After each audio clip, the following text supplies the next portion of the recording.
ನಮ್ಮ B J P Vijendra ಆರಾಮ ಅದಾರ ಅವರು. ಅವು ಯಾಕೆ ತೆಲಿಕೆ ಯಾವ ಏನಾರೇ ವಿಜೇಂದ್ರ ಟೀಕಾ ಮಾಡೋದಂದ್ರೆ ಯಾಕಪ್ಪ ನಿಮ್ಮ ಅಪ್ಪನ ಪೋಕ್ಸೋ ತೆಗಿಲ್ಲ ಅನ್ನತ್ತಾರ. ಯಾಕೋ ವಿಜೇಂದ್ರ ಭಾಳ ಹಾಳಾಕತ್ತಿ ನಿಮ್ಮ ಅಪ್ಪನ ನಕಲಿ ಸೈ ಮಾಡಿ ತೆಗಿತೇನತ್ತಾರೆ. ಇಲ್ಲ ಸರ್, ಸುಮ್ಮನೆ ಮಾಡಬೇಕಾಗ್ತದೆ ಸರ್. ಹೈಕಮಾಂಡ್ ನಿನ್ನೆ ಮೊನ್ನೆ ಅಮಿತ್ ಶಾಜಿಯವ್ರು ಬಂದು ಭಾಳ ಬೈದಾರ ಸರ್.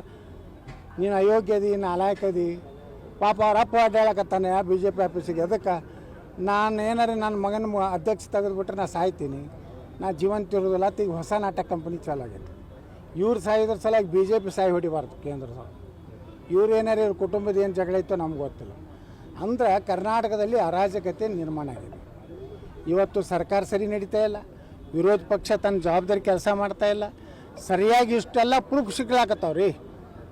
ಇಷ್ಟೆಲ್ಲ ಅನಾಹುತ ಕರ್ನಾಟಕದ ನೋಡಿದ್ರು ವಿರೋಧ ಪಕ್ಷ ಏನು ಮಾಡ್ಲಾಕತ್ತದ. ಸುಮ್ಮ ಒಂದು ಸ್ಟೇಟ್ಮೆಂಟ್ ಮಾಡೋದು, ಒಂದು 10 ಮಂದಿ ಕೂಡಿ ಒಂದು ಡಿ ಸಿಗೊಂದು ಮನವಿ ಕೊಡೋದು, ಮನ್ಯಾಗ ಬಂದು ಊಟ ಮಾಡಿ ಮಕ್ಕೋದು, ಇಷ್ಟೇ ನಡೆದು ಮತ್ತೇನೂ ಇಲ್ಲ. ಬಿ ಜೆ ಪಿ ಒಳಗೆ ಏನು ನಡೆದ, ವಿರೋಧ ಪಕ್ಷ ಸತ್ತು ಹೋಗೈತಿ. ಯಾಕಂದರೆ ಇಷ್ಟೆಲ್ಲ ಹಗರಣಗಳಾದ್ರೂ ಏನೂ ಆವಾಜಿಲ್ಲ.